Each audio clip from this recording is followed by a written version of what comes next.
할렐루야. 할렐루야. 우리 주님을 찬양합니다. 오늘 읽으신 말씀은 예레미야가 5장 11절에서 22절까지의 말씀입니다. 이제 예레미야가 5장까지 있는데요, 마지막 5장에 도달을 했죠. 5장의 표제를 보시면, 제목을 보시면, 달려있는 여러분 성경을 보시면 이제 여기 있는 제 성경으로는 긍휼을 위한 기도라고 되어 있습니다. 여러분, 하나님 앞에 긍휼을 어떻게 구해야 될까요? 어떤 식으로 하나님의 긍휼과 은혜를 구하고 그분의 긍휼에 이르는, 또한 그분의 긍휼을 받는 데 있어서 어떻게 기도해야 될까요? 여러분, 기도하면은 이런 질문 종종, 그리고 자주, 때로는 많이 받는 것 같습니다. 그게 무엇이냐면요, 내가 원하고 소원하는 바가 있는데 그거대로 기도해도 되나요? 내가 좋은 직장 갖고 싶은데 그런 기도 해도 되나요? 저 이렇게 좋은 배우자 만나고 결혼하고 싶은데 그런 기도 해도 되나요? 저 승진하고 싶은데 그런 기도 해도 되나요? 여러분, 될까요? 안 될까요? 됩니다. 오히려 그 마음에 소원하는 말을 주님께 있는 그대로 아뢰는 게 정신 건강에 좋습니다. 어떤 의미냐? 정직하게 기도하는 것을 연습해야 돼요. 마음에 소원하는 바가 있으면은 그 소원하는 바를 말씀드리면 됩니다. 정말 그 마음에서 정직하게 기도하는 것들이 필요합니다. 주님이 정직한 자의 기도를 기뻐하십니다. 그렇죠? 하나님의 악인의 기도는 멀리하시고 듣지 아니하시는데 정직한 자의 기도는 기뻐하셔요. 물론 그 삶의 의롭고 거룩한 길로 행할 때 주님이 잘 들어주시고 응답해 주시는 것은 당연지사지만, 특별히 하나님이 모든 걸 아시고 우리 마음의 중심을 다 아시잖아요. 그러니까 하나님이 모르시는 게 없는 상황이에요. 그러니까 이미 기도하려고 딱 앉을 때 각이 하나님 앞에서는 쫙 나오는 거예요. 어떤 기도를 할지를 알고 계셔요. 그러니까 하나님은 알고 계시는데 우리는 몰라요. 그럼 하나님 아실까 싶어요. 그러니까 있는 그대로 정직하게 기도를 하다 보면은 이제 우리 스스로도, 우리 자신도 정직해지고, 주님 앞에서, 그리고 하나님께서도 우리가 정직하게 기도하는 가운데, 은혜를 구하는 가운데 그 기도를 또 인도해 주십니다. 그냥 내버려 두지 않으셔요. 기도하다 보면은 하나님의 말씀이 들리기 시작하고 마음 가운데 주님의 음성이 어떤 것인지 하나님께서 이렇게 보여주시고 나타내 주시죠. 여러분, 그렇기 때문에 우리가 하나님 앞에서 정직하게 기도하는 것이 참으로 중요한데요, 이 긍휼을 구한다라고 할 때 또 어떻게 기도해야 될까? 하나님께로부터 이 긍휼을 얻는 것, 긍휼을 얻기 위해서는요, 오늘 이 예레미야가 5장의 아주 중요한 부분이 이제 후반부에 나올 텐데요, 이 5장 전체를 보시면은 이제 주일 본문인데요, 1절 한번 보시면은, 여호와여, 우리가 당한 것을 기억하시고 우리가 받은 치욕을 살펴보옵소서. 3절, 우리는 아버지 없는 고아들이오며 우리 어머니는 과부들 같으니. 4절, 우리가 은을 주고 물을 마시며 값을 주고 나무들을 가져오며 우리를 뒤쫓는 자들이 우리의 목을 눌러싸우니 우리가 기진하여 쉴 수 없나이다. 우리가 애굽 사람과 아수르 사람과 악수하고 양식을 얻어 배불리고자 하였나이다. 우리의 조상들은 범죄하고 없어졌으며 우리는 그들의 죄악을 담당하였나이다. 있는 그대로 쭉 이야기를 하죠. 자, 9절, 광야에는 칼이 있으므로 죽기를 무릅써야 양식을 얻사오니 굶주림의 열기로 말미암아 우리의 피부가 아궁이처럼 검으니이다. 여러분이 얼마나 이 괴로운 상황을 있는 그대로 묘사하는지 모릅니다. 시편도 애가뿐만이 아니라 시편에서도 하나님 앞에 자신의 어려움을 토로하는 그런 시를 어렵지 않게 발견할 수 있고요, 원수들이 있을 때 하나님 원수를 갚아달라고도 많이 기도를 합니다. 여러분 고난 가운데 있으면요, 내가 이 이걸로 기도하면 안 되고 보다 더 신실한 마음으로 남을 위하여 중보하고 국가를 위하여 기도하고 전 세계를 위하여 기도해야지. 아닙니다. 그 고난을 두고 기도하셔도 돼요. 아니요, 고난을 두고 기도하셔야만 합니다. 주님이 허락하신 것이기 때문에 그것들을 기도 가운데 싸우고 이기시면서 영적인 근력을 이겨 나가야 하는 것이죠. 우리의 영성이, 제가 늘 말씀드리지만, 우리가 처한 현실과 분리될 수 없기 때문에 고난에서는 고난에서 발버둥 치면서 사람이 성장하는 법이고, 또한 어떤 우리 가운데 형통함이 있고 어떤 우리 가운데 순적한 어떤 하나님의 인도하심이 있으면요, 그 가운데 하나님을 정말 극도로 높이고 찬양하는 것들을 그 안에서 또 하는 것입니다. 이 시인 예레미야의 경우도 여러분, 이 조상들의 죄악이 대대로 그냥 쭉 쌓여서 오다가 이제 터지는 거잖아요. 나라를 잃은 겁니다. 그리고 극심한 어려움을 경험하고 있는 거예요. 그래서 우리의 피부가 아궁이처럼 검습니다. 이 애가 4장 8절에서도 그런 표현이 나오죠. 이제는 그들의 얼굴이 숯보다 검고 그들의 가죽이 뼈들에 붙어 막대기같이 말랐으니 어느 거리에서든지 알아볼 사람이 없도다. 얼굴이 검은 게 뭐 여러 가지의 표현으로 볼 수 있을 것 같아요. 실제로 뭐 간이 급격히 안 좋아져서 얼굴이 진짜 검어질 수도 있고요. 또한 이 광야의 열기를, 그리고 정말 타는 열기 속에 이 양식이나 어떤 것들을 보충이 안 되니까 굉장한 검어지는, 그런 피부가 검어지는 것을 의미할 수도 있겠죠. 이 검다라는 것이 성경에서 그렇게 긍정적이지 않습니다. 당연히 긍정적이지 않죠. 그래서 아가서에서도 검다라는 표현이 나오지 않습니까? 내가 계달의 장막과 같고 이 검으나 아름답다. 뭐 하여튼 그런 표현도 나오는데요. 이 검다라고 본인이 이 표현을 합니다. 자, 그런 상황에서 오늘 본문 이제 11절 들어오시면은 대적들이 시온에서 부녀들을, 유다 각 성읍에서 처녀들을 욕보였나이다. 지도자들은 그들의 손에 매달리고 장로들의 얼굴도 존경을 받지 못하나이다. 쭉 내려가셔서 15절, 우리의 마음에는 기쁨이 그쳤고 우리의 춤은 변하여 슬픔이 되었사오며.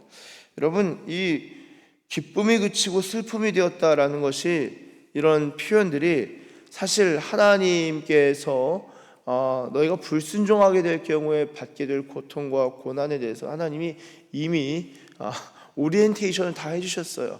안내를 해주셨습니다. 아모스의 경우는 아모스서 8장 9절과 10절을 보시면, 제가 읽겠습니다. 아모스서 8장 9절과 10절. 주 여호와의 말씀이니라. 그날에 내가 해를 대낮에 지게 하여 백주의 땅을 캄캄하게 하며. 10절. 너희 절기를 애통으로, 너희 모든 노래를 애곡으로 변하게 하며, 모든 사람에게 굵은 배로 허리를 동이게 하며, 모든 머리를 대머리가 되게 하며, 독자의 죽음으로 말미암아 애통하듯 하게 하며, 결국은 곤고한 날과 같게 하리라. 여러분, 이게 죄는 이 슬픔이 되는 것, 그리고 고통이 되는 것, 애통과 애곡으로 변하게 되는 것, 하나님 말씀하셨는데요. 이제는 그러한 이 슬픔이 실제적으로 인생 가운데 찾아오는 것입니다. 이 죄로 말미암아. 16절에서 그것을 본인이 고백하고 밝히고 있죠. 애가 중간중간에 자신의 범죄 때문이라는 것을 고백하는데요. 16절, 우리의 머리에서는 멸관이 떨어졌사오니 오호라 우리의 범죄 때문이니이다. 여러분, 멸관이 떨어졌다, 이것은 우리의 범죄 때문이다. 이 범죄가 참 무섭습니다. 하나님께서 모든 것을 다 앗아가는.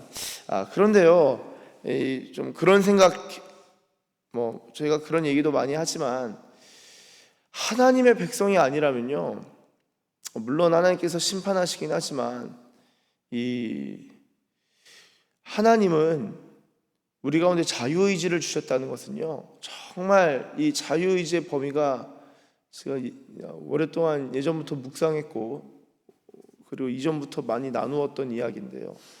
자유의지, 우리의 자유가 어느 정도냐라고 할 때 하나님의 준하는 자유, 그러니까 당연히 하나님의 자유와 같을 수는 없습니다만 당연히, 그러나 하나님이 보시기에 정말 충만한 자유를 주셨다라고 봅니다. 그래서 그것을 이제 우리가 정말 큰 자유를 주님께서 우리에게 주셨는데, 우리가 이제 죄로 말미암아 타락했잖아요. 그 죄의 DNA와 이 죄의 지배가 이 세상에 관영하게 됐습니다. 예수님께서 그것들을 이기셨지만 이기셨죠. 근데 이 죄의 영향력이 아직 그 잔존 세력, 잔재가 남아 있는 것입니다. 그러면서 우리가 이 죄를 짓는다라고 할 때도 우리 안에 자유의지가 정말 주님이 주신 이 부여하신 고유한 자유가 정말 크기 때문에 죄를 지을 때도 아주 크게 짓는 것 같아요. 이 경우에는 마귀에 준할 정도로.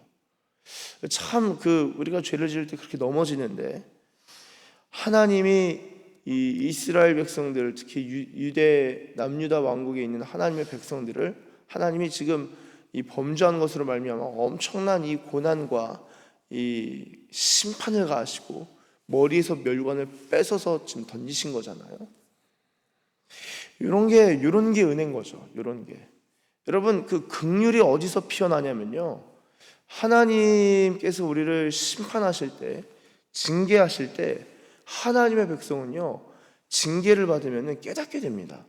그러니까 이게 내가 하나님을 인식하고 하나님을 깨닫게 되는 게, 이 징계하지 않으면요 사생자라고 했죠. 친아들이 아니니라. 주께서 사랑하시는 자마다 징계한다 라고 했고 채찍질하신다 그랬는데, 인생의 매로 하나님께서 다스리고 인도하신다 그랬는데요, 하나님의 백성들은 고난과 하나님의 심판 가운데서 징계를 받을 때 깨닫게 된다. 하나님을 깨닫게 되고 하나님을 다시 한번 생각하게 되고, 그러면서 자기가 왜 이렇게 떨어졌는지를 생각하고 긍휼을 구하게 되는데요, 이게 이스라엘 백성, 이 남유다 백성뿐만 아니라 이건요 모든 세대 남녀노소를 막론하고 하나님의 백성이라면요 이 깨닫는 패턴이 거의가 아니라 동일하다고 봅니다.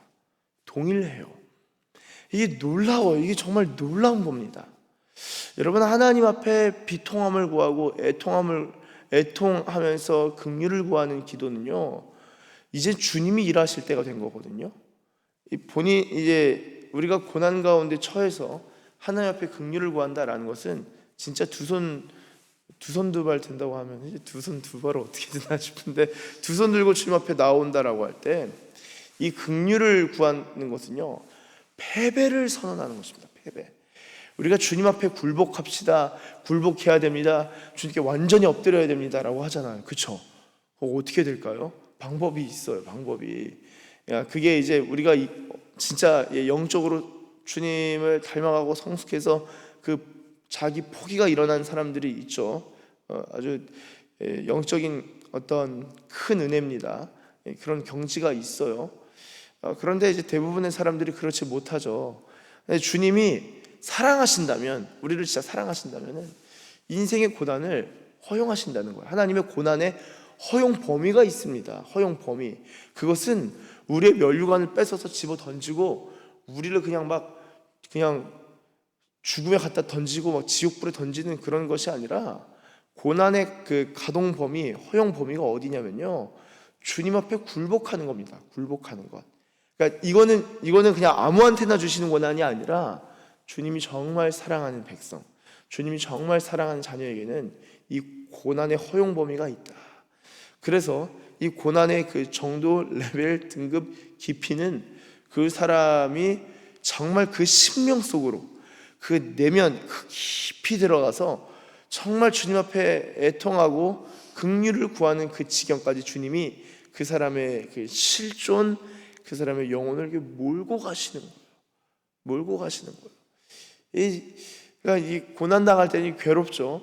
굶주림의 열기로, 표현이 기가 막혀서, 굶주림의 열기, 굶주림의 열기라는 표현 참 기가 막히다.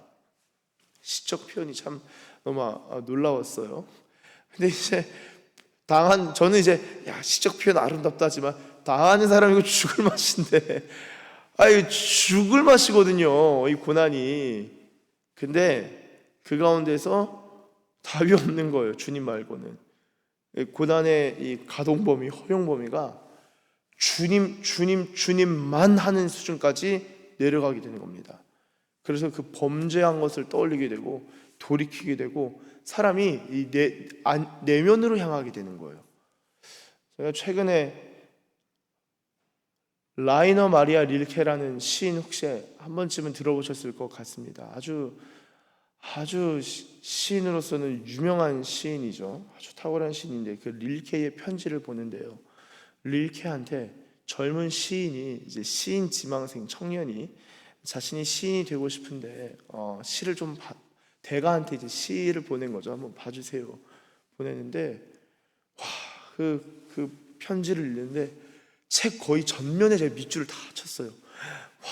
와, 이거 어떻게 이렇게 이 사람이 이렇게 깨달을 수 있지? 이건 진짜 천재구나. 뭘 얘기하냐면요, 그러니까 릴케가 이제 젊은 시인한테 뭐라고 이야기해 주냐면은 시 이렇게 잘 쓴다, 잘한다. 그런데 시인이 되려고 한다면은, 그리고 시를 쓰려면은 외부 그 객체 대상들에 대해서 아름답게 표현하고 관찰하는 것도 중요하겠지만 그렇게 가서는 안 된다. 외부로 향하지 말고 당신의 내면 깊이 들어가야 된다. 정말 깊이 들어가서 우리 마음에 남는, 이제 지금 저의 그냥 해석이고 저의 패러프레이징이에요. 마음에 깊이 들어가다 보면은 여러 질문들이 있는데 그 중에 더 깊이, 질문들 보따리 중에서도 더 깊이 있는 그 질문, 가장 밑바닥, 가장 밑바닥에 있는 질문 하나, 그게 뭐냐? 너는 시인이 되어야만 하는가? 제가 정말 시인이 될 자격이 있을까요? 저 시인이 되고 싶은데 시에 빠져서 전 문학 청년이고 어떻게 하면 시인이 되고 어떻게 하면 잘할 수 있을까요? 이런 질문 써서 보낸 거에 답이 뭐냐면은, 당신이 굶주릴지라도, 굶주리면 밥벌이에 있어서 시원치 않을지라도 그 모든 어려움을 둘러매고서라도 나는 시인이 되어야 하는가? 이 간단한 질문을 발견하고 그 질문에 답하기 위해서 씨름해야 된다는 거예요. 그러면 본질을 발견한다. 그러면은 그 안에서 내가 왜 시인이 되어야 하는지, 시를 어떻게 써야 하는지 그런 답들이 올라오게 되고 내면에서부터 발견하게 될 것이다. 놀라운 거예요. 이게 왜 놀랍냐? 하나님께서 인간을 사랑하시고 그 인간의 성장을 허용하시고 성숙을 허용하실 때 인간으로 하여금 그 내면으로 들어가게 하신다. 그게 고난의 유익입니다. 고난 오기 전에는 이 외적 세계에 그냥 자기는 보지 못하고 외부 세계만 이게 막 대응하면서 기쁘다, 슬프다, 좋다 막 이렇게 살아가다가 고난이 오면요, 그 외부 세계랑 단절되는 거예요. 경제적 고난이 오면요, 돈 없는데 사람 어떻게 만납니까? 못 만나는 거예요. 단절이 생깁니다. 신체적 고난이 와요. 질병이 생겨요. 그 사람을 어떻게 만납니까? 아픈데 병원에 누워 있는데 누가 그 마음을 알아줍니까? 자신의 내면으로 들어가는 거예요. 관계 가운데 어려움을 겪고 관계 가운데 이 공동체에서 내팽개침을 당해요. 그럼 어떻게 사람을 만납니까? 사람이 두려운데 지금 관계 가운데 단절을 경험하는 거예요. 이게 다 잘려나갑니다. 외부 세계가 잘려나가요. 그때 그 사람이 자신의 안으로 들어요. 내가 왜 이런 고난이 있는가 부터 해서 질문이 깊이 들어가는 겁니다. 그래서 여러분, 곤고한 날에는 성경이 뭐라고 합니까? 곤고한 날에는 생각하라는 거예요. 이미 그렇게 말하고 있는 겁니다. 근데 그래서 릴케한테는 이제 그래서 책이 이제 가장 소중하게 여긴 책이 두 권 있다. 그 중에 하나가 성경. 자기가 갖고 있는 책은 딱 두 권이다. 그리고 다른 하나는 이제 버가모의 페스트라는 책. 그래서 이제 주문을 하려고 하는데 하여튼 성경과 딱 그 책 있다는 거예요.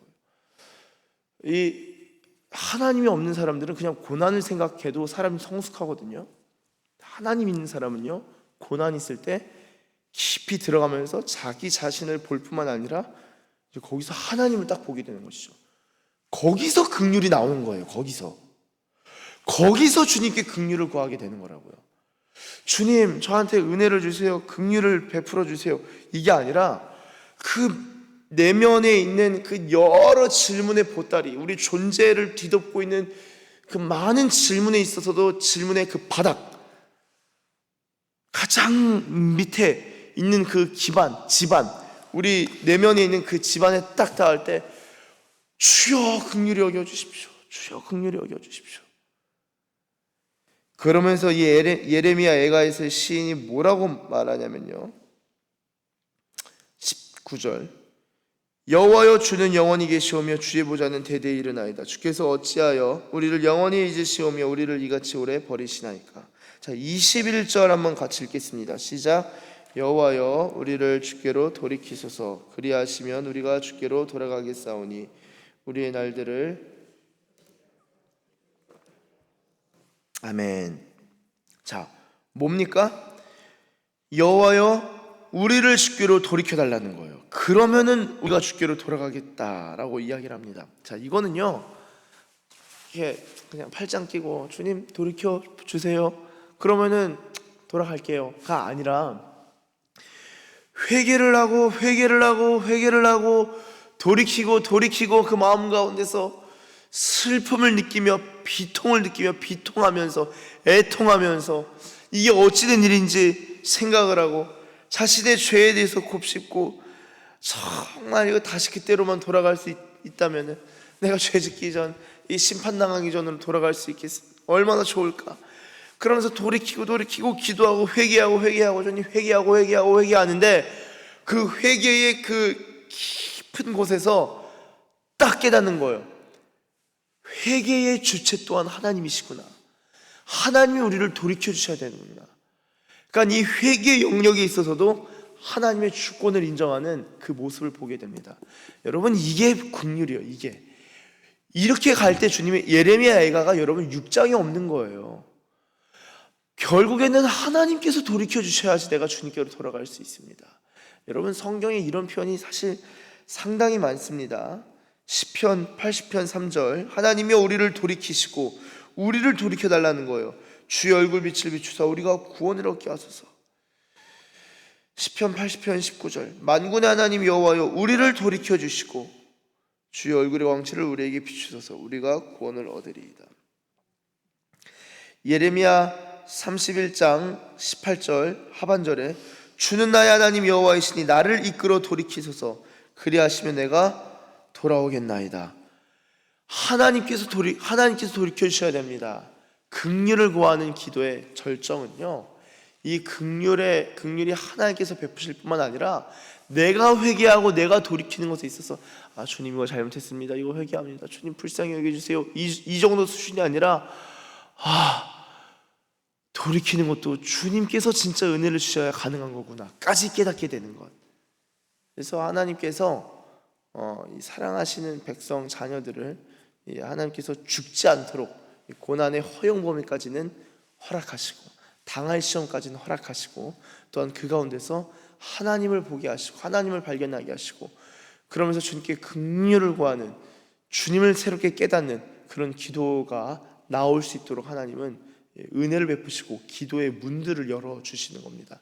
그래서 여러분, 이 고난은요 기도의 문이 열리는 시간이고요, 말씀이 새롭게 깨달아지는 시간이고요, 이 외부 세계는 단절되지만 자꾸 하늘은 자꾸 열리고 내 내면도 열리고 하나님 앞에 서게 되는 그런 시간입니다. 그러한 것들을 그러한 시간들을 통해서 우리는 정말 주님께 진정으로 애통함 가운데 긍휼을 구할 수 있고요, 이후에 하나님께서는 우리의 그런 비참함을 보시고 우리 가운데 긍휼을 베푸시는 그런 은혜로 하나님께서 인도하시는 줄로 믿습니다.